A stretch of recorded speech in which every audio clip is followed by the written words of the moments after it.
Hallo meine lieben Freunde, schön, dass ihr wieder alle dabei seid. Eigentlich war nicht geplant, dass heute ein Rebecca-Video kommt, aber nachdem ich gestern nur kurz einmal geschaut habe, was in YouTube in Rebeccas Fall mal wieder so abgeht, musste es einfach sein. Zunächst erstmal ein Punkt in eigener Sache. In meinem letzten Video hatte ich mich ja mit den Bildern an der Tankstelle beschäftigt, auf denen Rebecca und Kalga zu sehen sind. Und dass mir dieses Bild irgendwie merkwürdig vorkam, weil es irgendwie unnatürlich wirkte. Einmal war es so, dass der Hintergrund und Rebecca und Kalga irgendwie nicht zusammenpassten. Es wirkte so, als wenn das Ganze nicht ein Bild war, sondern es irgendwie so wirkte, als wären Becky und Kalga dort hineinmontiert worden. Als ich mir die Hintergründe oder den Hintergrund dann angeschaut habe und vergrößerte, sah ich noch Unklarheiten bei der Schrift. Teilweise waren auch Fragmente von Rebecca undeutlich, der Hintergrund aber nicht. Allerdings wieder Probleme mit der Schrift. Also es passte alles nicht. Deswegen habe ich euch die Bilder gezeigt und auch die entsprechenden Vergrößerungen und eben mitgeteilt, dass meiner Meinung nach dort irgendetwas nicht stimmt. Diesbezüglich habe ich euch dann gebeten, mal euch das selber anzuschauen und um eure Ideen gebeten, was es denn mit diesen Bildern auf sich hat und warum diese so aussehen könnten. Und wie ich das von der Community erwartet hatte, gab es da eine rege Beteiligung, um dies gemeinsam zu klären. Einige waren der Meinung, dass es sich um ein KI-generiertes Bild handelt, also zumindest der Hintergrund, in welches dann Becky und Kalga hineinmontiert wurden. Einige sahen keine Merkwürdigkeiten und ein nicht geringer Teil meinte, dass diese Merkmale durch einen Upscaler verursacht werden könnten. Also, dass es zum Beispiel durch KI unterstütztes Upscalen der Bilder dann Probleme mit der Schrift geben könnte. Und diese Probleme mit der Schrift, die haben sich erst deutlich zu erkennen gegeben, ab dem Zeitpunkt, wo man es vergrößert hat. In der normalen Größe sah das noch alles recht normal aus. Ich habe natürlich nach einem Ursprungsbild gesucht, aber nirgendwo etwas finden können. Alle Bilder waren auf jeden Fall schon bearbeitet worden. Und gestern hat mir dann tatsächlich jemand Bilder zugesandt. Und der hatte Bilder, die er als Originalbilder angab. Ich habe sie dann überprüft und in der Tat bei den Vergrößerungen konnten diese Merkwürdigkeiten dann nicht mehr festgestellt werden. Danke an denjenigen, der mir diese Bilder zur Verfügung gestellt hat und auch danke an alle anderen, die an dieser Diskussion teilgenommen haben, denn so konnten wir schnell diese Unklarheit klären. Ich weiß nicht, welches Programm da genutzt wurde, aber passt auf, welches Programm ihr nutzt, wenn ihr ein Upscaling durchführt. Denn in diesem Fall war das Ergebnis leider sehr schlecht. Ob Bunkercat TV auf mein Video Bezug genommen hat, weiß ich nicht. Jedenfalls erschien am gleichen Tag von denen ein Video, in dem gezeigt wurde, wie man generell Bilder mit KI leicht verändern, also auch faken kann. Und diese Vermutung hatte ich ja bei diesen Tankstellenbildern, dass da etwas nicht stimmt. Zum Glück hat es sich da nicht bewahrheitet. Aber was Bunkercat TV da gezeigt haben, ist ganz interessant, solltet ihr euch ruhig mal anschauen. Entsprechendes Video habe ich in der Videobeschreibung hinterlegt. Der Tankstelle kommen wir dann gleich noch einmal zurück. Dann ging es in Bunkercat TV im gleichen Video noch um ein anderes Thema. Und zwar um angebliche Würgemale an dem Hals von Becky, die man in einem Bild erkannt haben will. Es geht um dieses Bild hier. Das blende ich euch einmal ein und guckt es euch in Ruhe an. Jetzt habe ich euch den Hals noch einmal herangezoomt.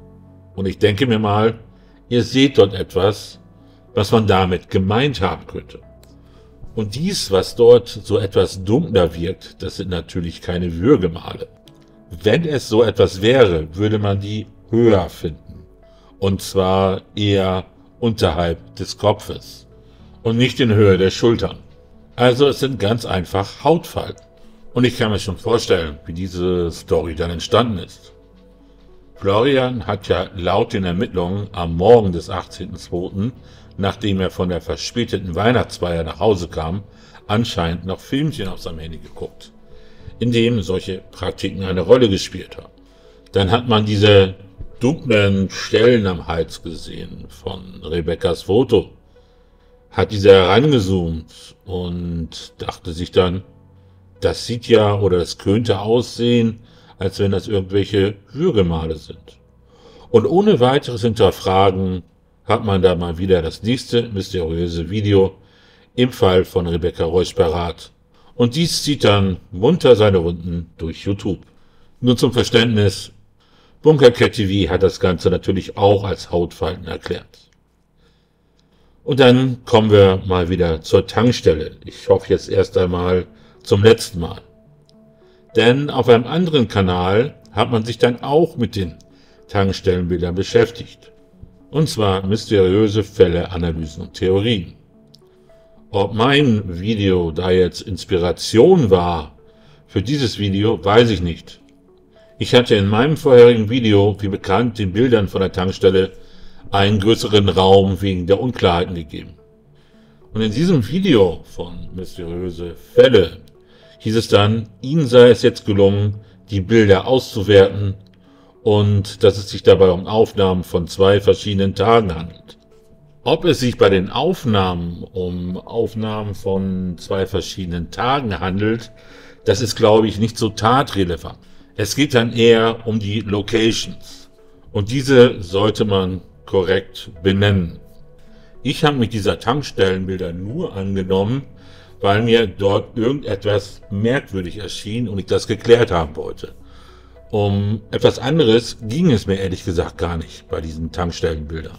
Und ich will hier auch niemanden bashen, aber wenn ich jetzt schon mal die richtigen Informationen recherchiere und dann anderweitig gesagt wird, praktisch diese Informationen sind nicht richtig, da komplett andere Informationen dargestellt werden, muss ich natürlich dann noch einmal mit einem Video praktisch darauf antworten und nochmal erklären, meine in dem vorherigen Video genannten Locations richtig sind. Als allererstes geht es einmal um dieses Bild, welches ihr jetzt hier eingeblendet seht. Das neben dem Hotelschild, also wo das L von Hotel zu sehen ist. In diesem Video wird behauptet, dass dieses Schild nichts mit dem Hotel Süden zu tun hat. Das hatte ich ja in meinem Video gesagt, dass dies das Schild vom Hotel Süden ist. Für die Lokalisierung wird in dem Video Google Street View verwendet. Das von ihr eingeblendete Bild befindet sich in der Nähe der Tankstelle an der Ecke zum Flurweg, also in der Nähe von Beckys Adresse. Das Hotelschild, also diese Beleuchtung, dieses beleuchtete Hotelschild, wo man das L dann sehen kann, an dem das Bild geschossen wurde, befindet sich in der Nähe der Aral-Tankstelle am Flurweg. Hat aber nichts mit dem Hotel Süden zu tun. So wie das in dem Video gesagt. Aber schaut euch bitte mal das Bild an, welches ich euch jetzt hier gerade eingeblendet habe. Hotel Süden, Hotelbeleuchtung, Aral-Tankstelle an der Ecke zum Flurweg an der Neuköllner Straße 219 in 12357 Berlin.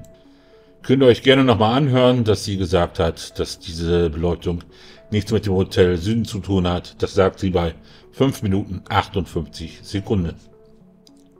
Dann wird in einem qualitativ sehr schlechten Ausschnitt, vermutlich mit dem Handy vom Monitor aufgenommen, Rebekka und Kyra gezeigt. In dem Video wird immer von der Freundin gesprochen. Also die Freundin heißt Kyra und dort wird gezeigt, wie die beiden an einer Zapfsäule an einer Aral-Tankstelle sitzen. Das Bild kennt ihr ja auch schon aus meinem vorherigen Video an. Aber ich blende euch nochmal ein, um welches Bild es sich handelt. Das war ja dieses abgescalte. Und jetzt kommt der nächste Location-Fehler. Es wird im Video gesagt, dass sich dies an der Tankstelle direkt am Flurweg abgespielt haben soll. Also dieses Foto wäre an der Tankstelle am Flurweg in der Neuköllner Straße 219 12357 Berlin gemacht worden. Aber dieses Bild wurde dort nicht erstellt, sondern an der Aral-Tankstelle Neuköllner Straße 250 bis 256 in 12357 Berlin. Jetzt fragt ihr euch natürlich, woher ich das weiß. Ist ganz easy. Rebecca und Kalga sitzen an einer Tanksäule. Im Hintergrund sieht man den Tankstellenshop. Schaut man sich jetzt einmal die Tankstelle am Flurweg, also in der Neuköllner Straße 219 an, sieht man, dass die Zapfsäulen dort ganz anders aufgestellt sind und in einem anderen Winkel zu dem Shop stehen. Und wenn man an einer Tanksäule sitzt, kann man im Hintergrund nicht den Tankstellenshop sehen. Gegenbeweis: hier ein Foto von Yelp von der Tankstelle Neuköllner Straße 250 256. Und das passt dann schon ein bisschen eher, würde ich sagen. Also stimmen die in meinem vorherigen Video angegebenen Daten und Locations. Dann wurde in dem Video noch die Frage gestellt, warum ist sie, also Rebecca, nicht zur Schule gegangen in der Woche. In dem Video wurde dann gesagt, dass ja gesagt wurde, dass sie Busse gestreikt haben.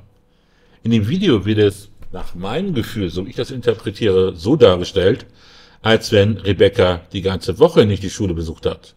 Und in dem Video heißt es, dass einem dies dann merkwürdig vorkam. Allerdings haben die Busse nicht die ganze Woche gestreikt, sondern nur temporär am 15. Februar 2019. Entsprechender Artikel liegt als Quelle in der Videobeschreibung vor. Da dieser Streik ja vorher bekannt war, könnte man davon ausgehen, dass Rebecca und Kalga dann am 14. Februar 2019, also am Valentinstag, abends noch unterwegs waren. Denn man musste dann ja am nächsten Tag nicht zur Schule. Und in dem Video kam dann eine andere Erklärung, warum Rebecca in der Woche nicht zur Schule ging. Da geht es dann um ein Bild, welches einen blauen Fleck und oder eine Schwellung in Rebeccas Gesicht zeigen soll. Am linken Auge, wobei im Video dann immer wieder gesagt wurde, am rechten Auge. Ich habe aus dieser Fotoserie, wenn man es so nennen darf, mal ein paar Bilder hinterlegt.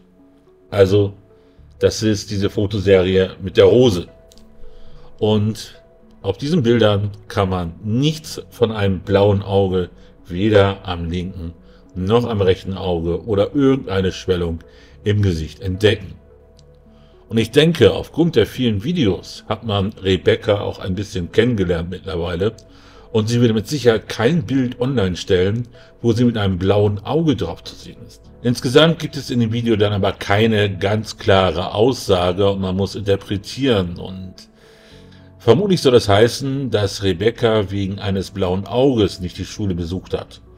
Und nicht nur wegen des nur an einem Tag temporär stattfindenden Busstreiks, also ist unklar in dem Video. Es soll also vermutlich aussagen, sie ist nicht wegen des Busstreiks nicht zur Schule gegangen, sondern wegen eines blauen Auges. Also es scheint immer irgendwie noch nicht klar zu sein, wann welche Fotos geschossen wurden. An der Tanke ist nicht zu erkennen, welches Shirt sie trug. Das Bild an der Bushaltestelle und am Hotelschild dürften aber auf jeden Fall am gleichen Tag gewesen sein, da das gleiche Oberteil getragen wurde. Dann kommen wir zum nächsten Punkt. Das hat allerdings nichts mit diesem Kanal, den ich gerade genannt habe, zu tun.